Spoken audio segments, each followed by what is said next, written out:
There are places on Earth where simply stepping outside can become dangerous. Places where temperatures plunge far below freezing, where the air contains dramatically less oxygen, where the landscape is surrounded by desert, and where summer temperatures can become almost unbearable.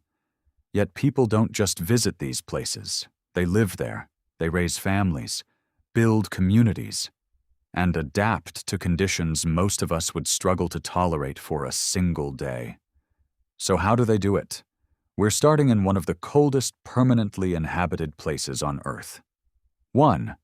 Oymyakon, life at extreme cold. Deep in the Russian Republic of Sakha lies Oymyakon. In winter, temperatures can fall below -50 degrees Celsius. Extremely low temperatures have been recorded here, making the area famous for its brutal winters. Imagine going outside when exposed skin can become dangerous remarkably quickly. Cars can become difficult to start. Pipes are vulnerable to freezing. Everyday tasks that most of us never think about become logistical problems. Yet people live here year-round. Buildings, transport, and daily routines have all developed around the cold. Residents understand something visitors often don't. In an environment this extreme, you don't defeat nature. You organize your life around it. But extreme cold is only one way Earth can challenge the human body. Because our next destination has the opposite problem. 2. The Danakil Depression. Extreme heat now travel to northeastern Ethiopia. The Danakil Depression looks almost extraterrestrial. Salt flats stretch across the landscape. Geothermal areas display extraordinary colors. Volcanic and tectonic activity has shaped the region, and the climate can be brutally hot. Yet people have lived and worked across this wider region for generations.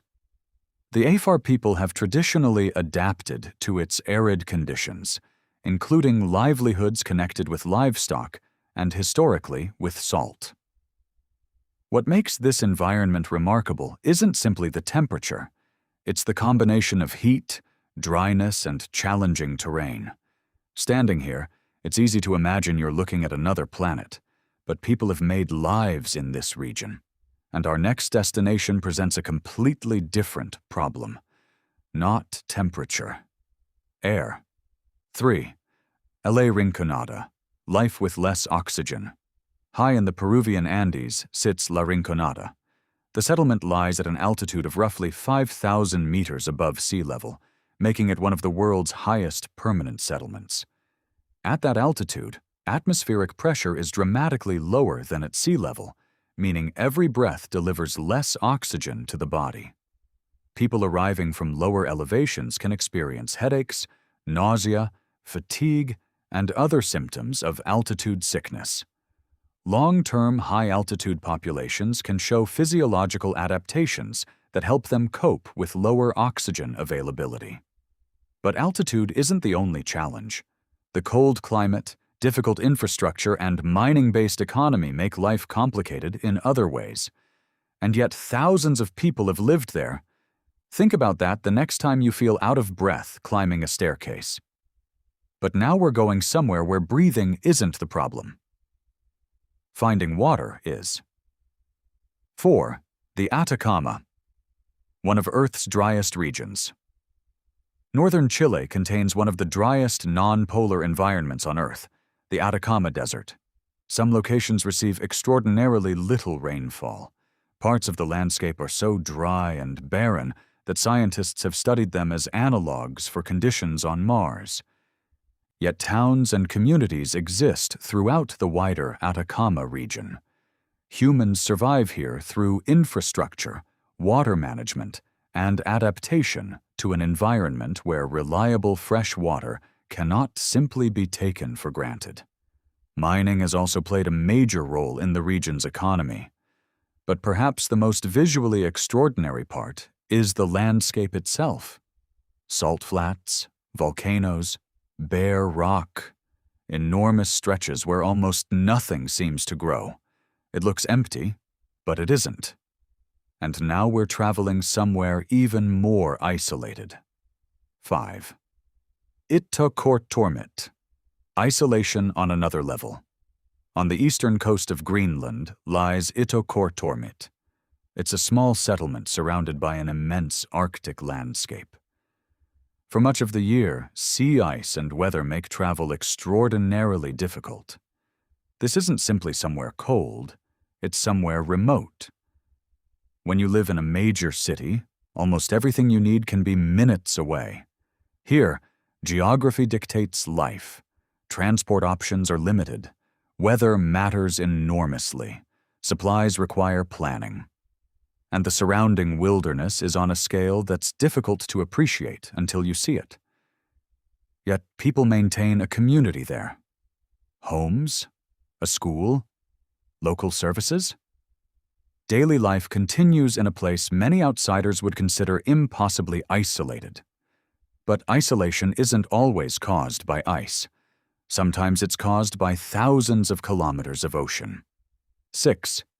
Tristan da Cunha, an island in the middle of almost nowhere. In the South Atlantic sits Tristan da Cunha. Its main settlement is famously remote. There is no commercial airport on the island.